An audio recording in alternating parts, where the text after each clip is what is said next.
Hey folks, I'm coming at you today with the 4th generation Norco Revolver. This is the 130 mil travel version, so that means it has 130 mils of travel up front and 120 mils of travel out back. There is a 120 millimeter travel version as well, which is a little bit more XC race oriented, so it has 120 mils of travel up front and 115 millimeters of travel out back. All right, so this is the C2 version, which means it has a Fox 34 SL up front and a Fox Float SL out back. It has a Shimano Di2 XT rear derailleur and shifter, and it has Shimano Dior cassette, chainring, and cranks. The braking is handled by some Shimano 4-pot Dior brakes. Stock, this bike comes with a Maxxis Recon out back and a Forecaster out front. However, I punctured the Recon, so I put a Forecaster on the back. I think if I were to run this bike, I might put the new Dissector up front and a Forecaster out back just to get a little bit more grip, but even with the Recon and Forecaster combo, I found it wasn't lacking grip at all. So the demo bike I was able to secure is a size 3. I would also like to try a size 2. My sight is a size 2, and I find the size 2 fits me just a little bit better, being long-legged, short-torsoed. So I would encourage you, if you do have the chance to demo some of these bikes, give them a ride before buying, because the sizing can be a bit tricky. As far as reach goes, we're looking at 468 millimeters. We have a 66-degree head angle. I think we have a 74 or 75 degree C-tube angle, so it's a little slacker. We have 430 millimeter chainstays and a wheelbase of roughly 1200 millimeters. All right, so we are climbing on the new Norco Revolver. This is about my 3rd ride out on the bike. So I had a decent amount of time to sort of get a feel for it. First ride I did was about 33K in the Gatineau Park. And yeah, I gotta say, like, I mean, having ridden pretty much enduro bikes for the past 5 and a bit years, this thing feels just so efficient. It's really awesome, but not so efficient that, you know, it's sharp or kind of unforgiving. I still find this bike to be quite capable for how, you know, cross-country it is. As far as pedaling efficiency goes, I don't notice a ton of bob, which is quite nice. And a lot of the power that you put through the pedals gets you moving pretty darn quick. I don't even know how to talk about cross-country bikes. I'm kidding, but yeah, it's pretty darn cool. The sensation that you get from, you know, really putting in an effort on this bike. You're rewarded so much. It's a really awesome feeling. And I've heard other people compare cross-country bikes to almost feeling like e-bikes, and I kind of see where they're coming from. So we're at Domaine Canawe, and we're gonna do their cross-country loop, because they do have some cross-country races here, and it's a pretty sweet little loop. I rode it the other day when I was bored, waiting for some folks to show up, because I'd actually never ridden it before. And yeah, it is really quite nice. There's some good dirt and some decent sections.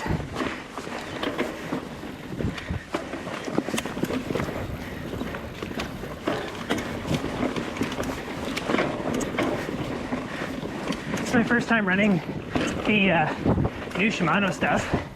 It's pretty sweet. A little loud, but overall not terrible. It does shift phenomenally. Man, this bike is sick. So fast. That bridge comes up on you. Yeah, it's like, again, it's kind of like hard to describe the sensation of riding something that's so efficient.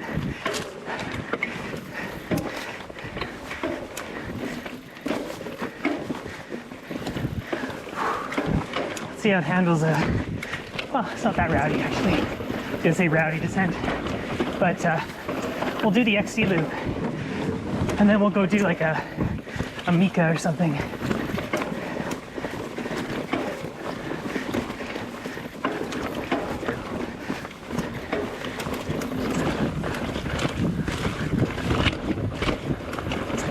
So that knocking sound, that's the derailleur. Because this new Shimano stuff doesn't really have a clutch, so you do feel it. And like I said, it's no, in fact, there's no slight on how it shifts, because it does shift really, really well. Wow. Oh man, that's so fun. So I am rocking chesty mode today. So you folks let me know what you think of this angle versus, you know, the usual helmet cam angle. I figured for bike reviews, kind of makes more sense to put the viewer like in the cockpit versus trail reviews where it's more about the trail. So anyways, trying out a different angle, see how it goes.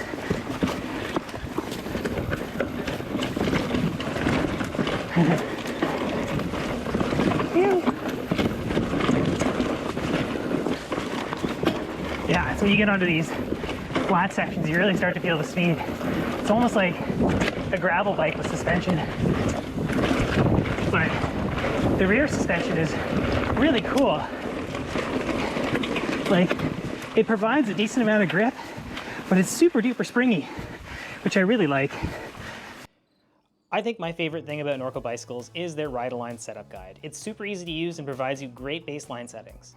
You want to log onto their website, select ride aligned, and then go find the bike that you're looking to set up. In this case, it was the Norco Revolver. I want to input my height, my weight, and select the size that I'm riding. After that, you can select your rider position. Once you've done that, you can select how you want your suspension to feel. I like my suspension on the stiffer end, so I set it to stiff, and I leave the trail grip and trail tight in the middle because we have a lot of varied terrain where I ride. After that, you can scroll down and you'll see that it spits out all of these amazing settings for your bike, from bar width to stem height to bar height and tire pressure. And then if you scroll down beyond that, you get your fork settings and your shock settings from PSI, volume spacers, rebound to compression. All right, let's take the bike into something a little bit more spicy. Not terribly spicy, it's still blue, but has some jumps, some berms. Fairly flowy, so again, this bike should really just excel and carry like tons of speed. And I really enjoy the feeling of the rear suspension. I don't know what sort of magic they work there, but it's like very supportive. And you can really like push around deep into travel and like it'll catch you. Whoa, that's a big huck.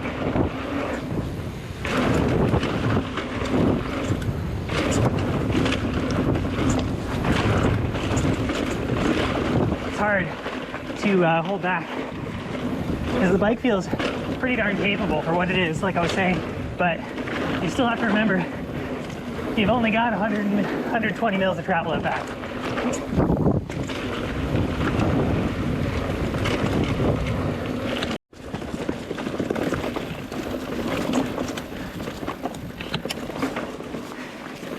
Okay, XC check, flow check.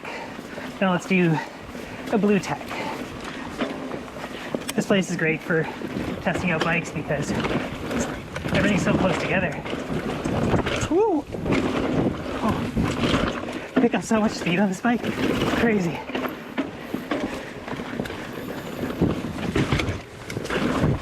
Ew! So sick. Love that corner. Yeah, this bike really does quite well over this stuff. Trying to hit all the bumps I can.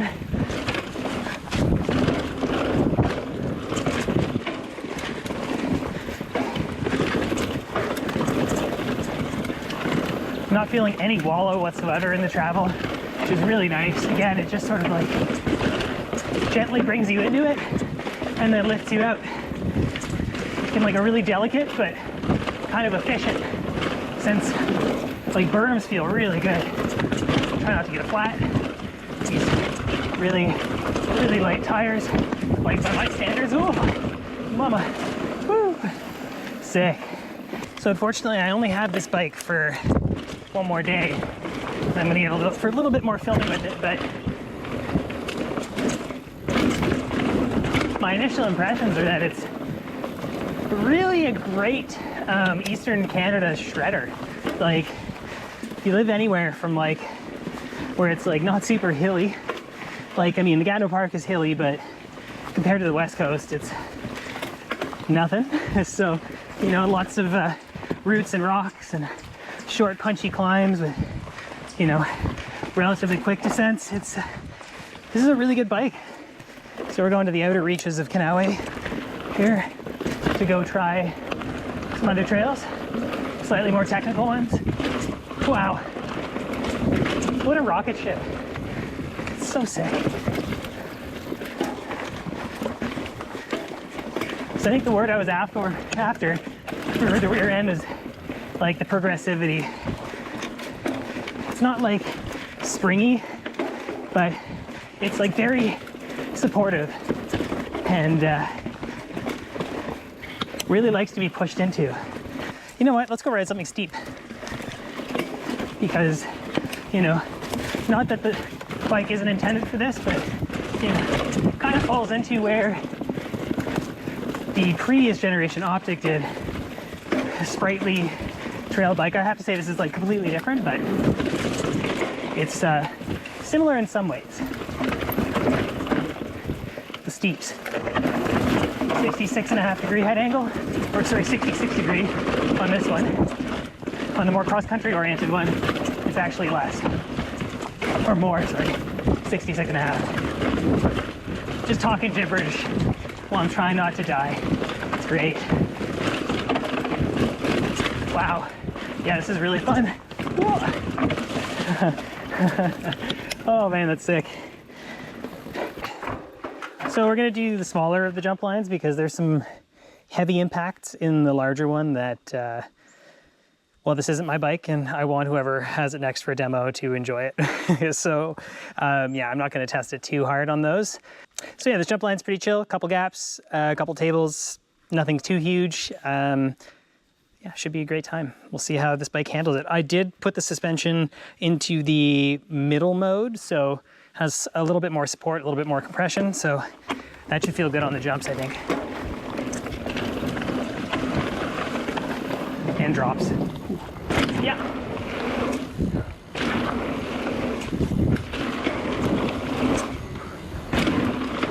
Oh, these lips got a little love.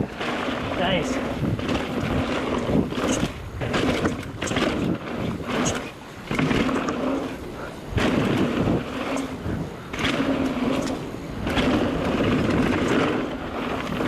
Goes. Woo! Yeah, this thing jumps great.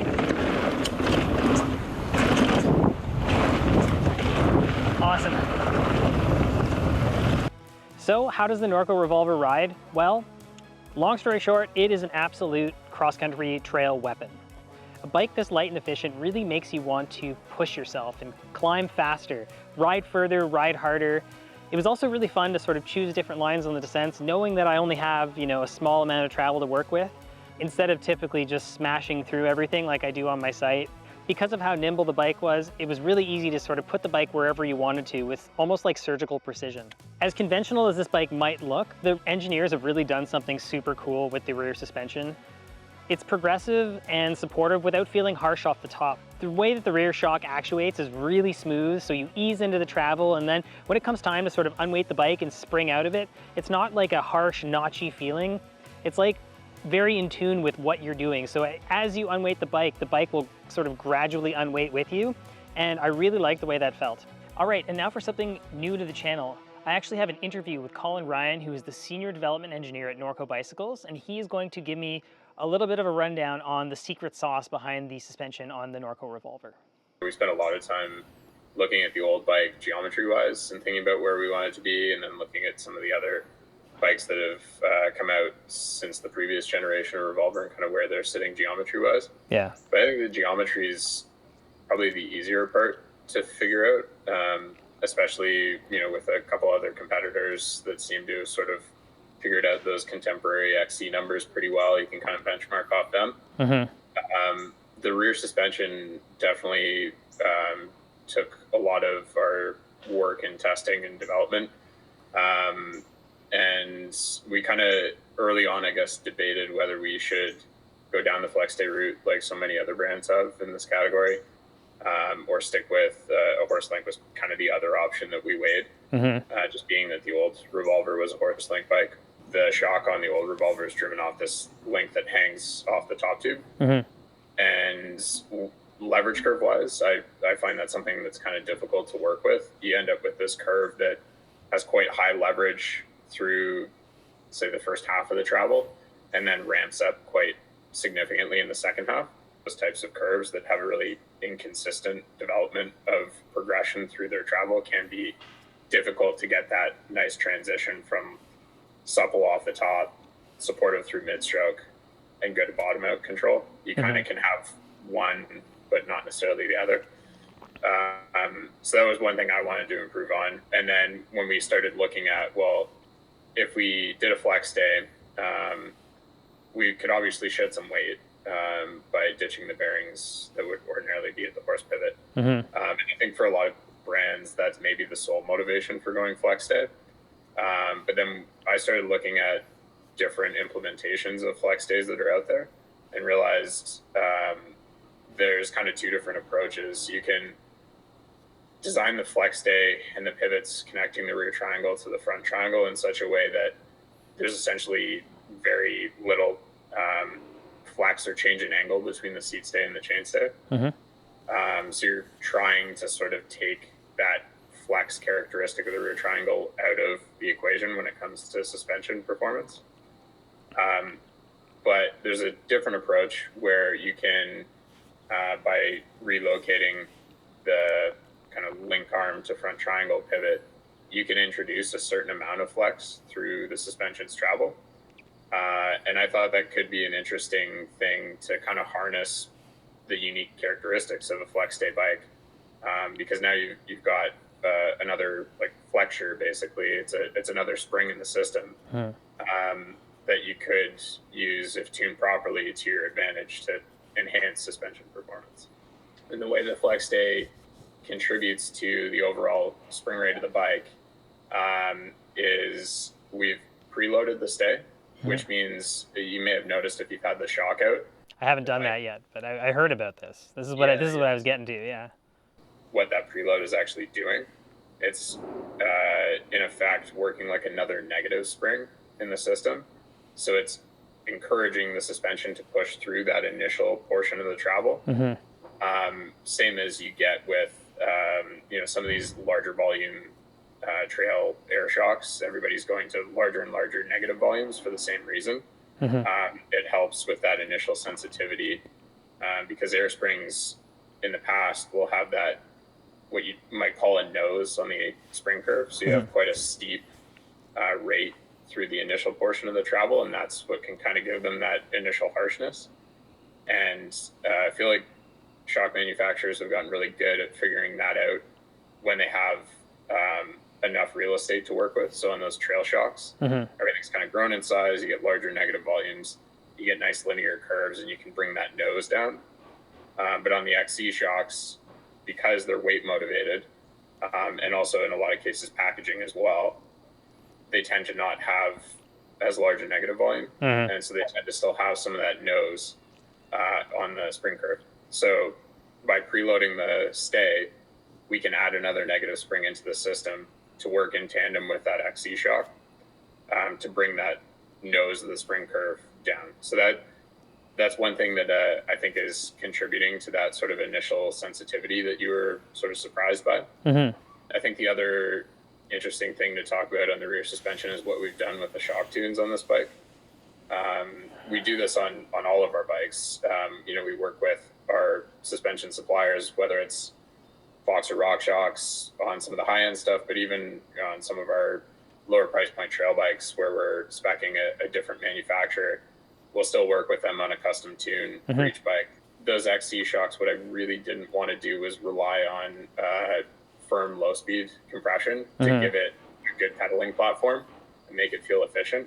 I felt there were ways that we could tune the kinematics of the bike to still have it feel efficient, but at the same time not rely on that low-speed compression to hold the rear up because it detracts from how the bike performs. We worked with Fox to create a custom tune for this bike on the rebound side that's quite a bit more linear than some of the options that we initially tested with them.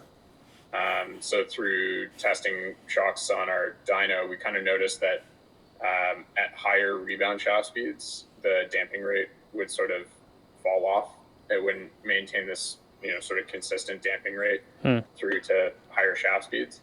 And also just the range that the tune covered was not as wide as we wanted to be able to support a wide range of rider weights through ride line. So we kind of went back to them with those two goals in mind, and they were able to come up with a tune that's custom for this bike, that's quite a bit more linear, consistent up into those high rebound speeds, and also has a nice wide tuning range. So it means through ride line we can cover off 120-pound rider up to, we do 250 for this bike. One of my favorite things about this bike is the paint job. So it's like a clear coat with a green tint over raw carbon, and it looks absolutely stellar. The gold logos are a nice touch too. Having recently had a kid, I have to be a little bit more strategic with my riding time, and having a bike like this that's sort of like a super efficient, no excuses, no compromise trail weapon is really appealing. I can get out for nice lunch rides and bang out a good 20-25 kilometers in like an hour and a half. I think this bike is fantastic for the Ottawa-Gatineau area where I live. Cross-country and trail riding has really been the scene for the longest time. We've only recently started getting like jumps and like real trail centers, but a lot of the riding that I've done in the past and where I learned was like in the Gatineau Park and doing cross-country. And I think this bike really unlocks the fun factor in that undulating terrain. Coming from, again, riding my enduro bike on all that stuff, I really feel like it totally changes your perspective on how those trails ride. So if you do live somewhere where you may not have the most elevation, but you do have a lot of really fun single track, this could be the bike for you. Or if you do have a giant enduro bike and you're like, man, I want something a little bit more efficient just to do those lunch rides and maybe dabble in some all-day epics, then this could also be the bike for you. Thank you so much to Norco for lending me this bike. And if you like these videos, please hit the like button down below and subscribe to my channel. It really does help out a lot. And we'll see you out on the trail.